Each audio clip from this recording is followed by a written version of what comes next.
Une femme veut simplement aller aux toilettes dans le train. Elle est surprise de constater que la voiture derrière elle, où se trouvaient les toilettes, a disparu. Elle réalise alors que quelque chose ne va pas. Pressée de raconter cet étrange incident au steward, elle se rend vers lui. Cependant, lorsque le steward voit la voiture manquante, il conseille à la femme de ne pas paniquer. Il lui ment délibérément en lui disant qu'il n'y avait jamais eu de voiture derrière elle. Toutefois, alors que de plus en plus de personnes tentent d'aller aux toilettes, les passagers se rendent compte que quelque chose cloche. Un homme s'approche et demande à l'hôtesse pourquoi elle ment, car l'un de ses amis était allé aux toilettes dans la voiture numéro 5, qui a maintenant disparu. Voyant qu'il n'y avait plus moyen de cacher la vérité, le steward est contraint d'avouer aux passagers qu'il pourrait y avoir eu un dysfonctionnement dans la voiture numéro 5. Celle-ci aurait donc été abandonnée sur la voie ferrée. Afin de comprendre ce qui s'est passé, l'équipage inspecte rapidement le train. Il remarque que le tableau de distribution du train est envahi par de mauvaises herbes et qu'un liquide épais s'en échappe. Perplexe, il assiste alors à un spectacle étrange. Il aperçoit le passager disparu de la voiture 5 apparaître à la fenêtre du train. Cela provoque immédiatement un mauvais pressentiment chez le steward. Il s'empresse alors d'en parler au chef de train. Ce dernier est choqué en apprenant la disparition de la voiture, car c'est lui qui est censé séparer chaque wagon. Or, il n'a jamais touché à la voiture numéro 5.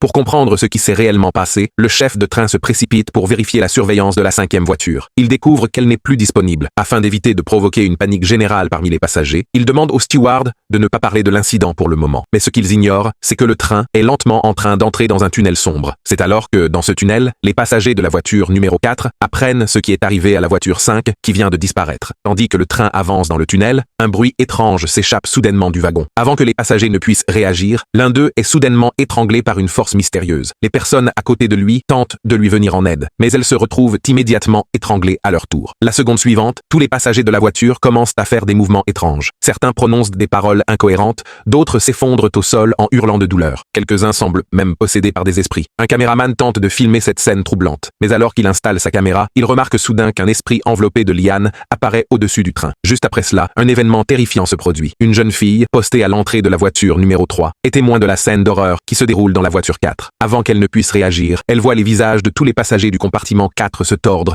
dans une expression de souffrance atroce. Ils s'effondrent un à un, agonisant. L'instant d'après, la voiture numéro 4 est complètement détachée du reste du train. Ce n'est qu'après avoir entendu les cris de la jeune fille que la foule comprend ce qui vient de se passer. Ils en viennent à une conclusion terrifiante. Chaque fois que le train passe dans un tunnel, un des wagons situés à l'arrière est victime d'un esprit maléfique et disparaît, jusqu'à ce que tous les wagons aient disparu. Cela signifie que si le train entre à nouveau dans un tunnel, leur voiture, la numéro 3, sera la prochaine à être éliminée. Pour survivre, la jeune fille propose de se réfugier dans la voiture numéro 2, mais celle-ci est remplie de riches qui refusent de laisser entrer les passagers ordinaires. Les passagers de première classe, qui sont aussi les promoteurs du chemin de fer, interdisent aux plus pauvres d'accéder à leur wagon.